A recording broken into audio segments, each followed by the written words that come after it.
Hey traders, Gavin McMaster here from Options Trading IQ, and today I'm going to show you how to adjust Iron Condors in interactive brokers. Before we do that, just a quick reminder that everything discussed is for educational purposes only, is general in nature, and does not take into account your personal circumstances. Okay, so here we are in Interactive Brokers Risk Navigator. This is how I analyze all my trades. I've got some videos if you want to learn how to use this part of Interactive Brokers. We're going to look at a couple of examples and talk through not only how to adjust, but also why to adjust. So we've got a Condor here on service now.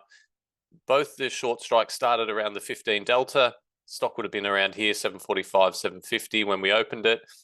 The stock's had a bit of a drop. It's hit our alert point or our decision point where we decide we need to adjust. Now that's partly because the delta's 25. It's also hit a price level that we had as an alert because we don't want the stock to get too close to our short strike.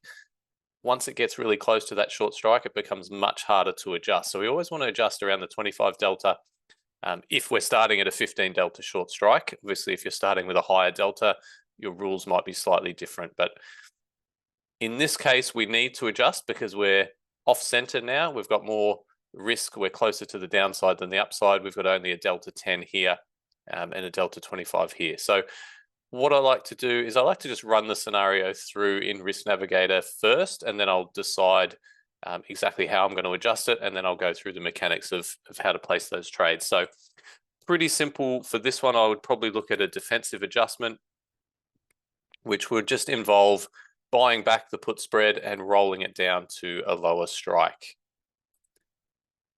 So what we would do here is we're going to buy this one back to close it out, and then we're going to sell the new spread here by selling the 690, buying the 680. You can see that the profit potential on the trade has dropped a little bit, but we have recentered it a little bit. We're sort of looking a little bit better in terms of our delta and our overall risk graph.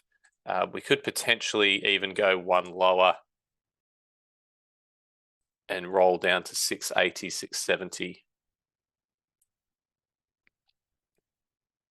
And we'll see how that looks.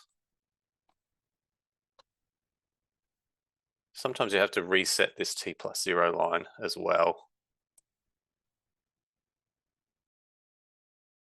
So that's looking a little bit better. It does drop the profit potential even more, but it gives us much more margin for error on the downside. Just zoom back in on that. And for me, that's a much better looking trade. I imagine this T+0 line as a hill, and we want to have a ball sitting on top of the hill. We don't want the ball to start rolling too far down the hill. So we're not perfectly on top of the hill here after this adjustment, but that's definitely making me a bit more comfortable with the trade. We've significantly reduced our delta, and the trade-off being we've dropped our profit potential on the trade, but we've got more room on the downside, more margin for error. So now to complete that adjustment within IB, I'd come in here and I'd do options combinations. I come in here, I'll change this to vertical spread, set my expiration date. I'll do the puts. We were rolling from 700, 690 down to 680, 670. So I'll just insert a line there to separate the two. There's the underlying stock. I'll just move that out as well.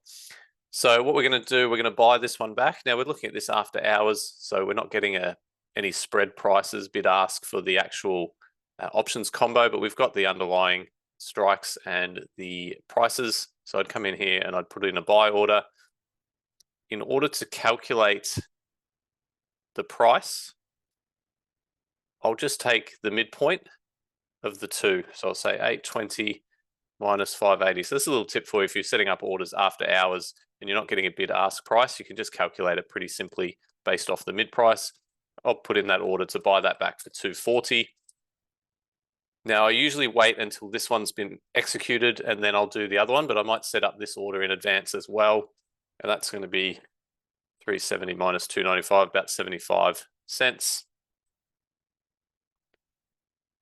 And we were doing, just the one contract. So what I might do in this case, while I'm waiting for this one to get filled, I might put this order in at, you know, a price that's not going to get filled, but at least the order's sitting there waiting. Then once this one gets filled, I'll just come in, change this price back towards the midpoint or whatever the midpoint's trading at the time, and then I'll try and get that one filled pretty quickly after this one's been filled. And then when I'm tracking my trade, this will be my new risk profile that I am watching, and I'll track.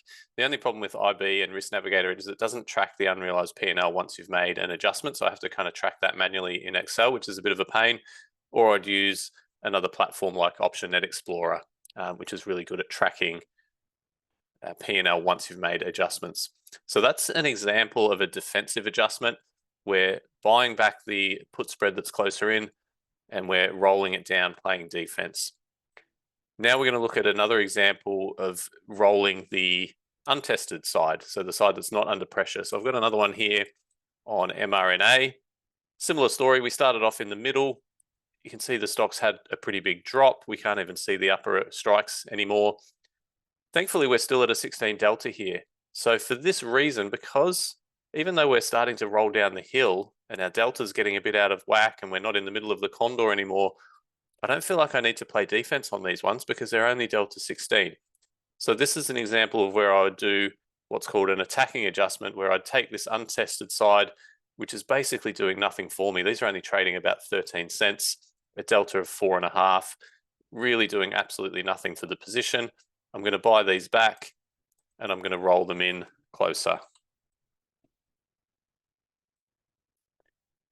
And I'll probably roll them in to around a 15 delta, and that'll keep the trade fairly central. So 180, there's our 15 delta, 185, I'll keep them the same width. We're 2 strikes wide, sorry, 5 points wide and 2 contracts. So I'll do 2 contracts here. And you can see that T+0 line goes a little funky. We'll reset that. And we've still got a little bit of positive delta, but we're much more central again now. We're much closer to being on top of that hill, and that's a much better adjustment. So first one we did the defensive adjustment. This time we're doing an attacking adjustment, bringing the untested side in, which brings in some more premium, increases the profit potential, and also helps our delta position. So to do the orders, same thing, but just on the call side, I'd buy back that spread, sell that spread to open via an option combo, and then track this as my new position. Hope that helps you. If you've got any questions on adjusting condors, please reach out to me. Otherwise, hope you enjoyed the video and have a great day.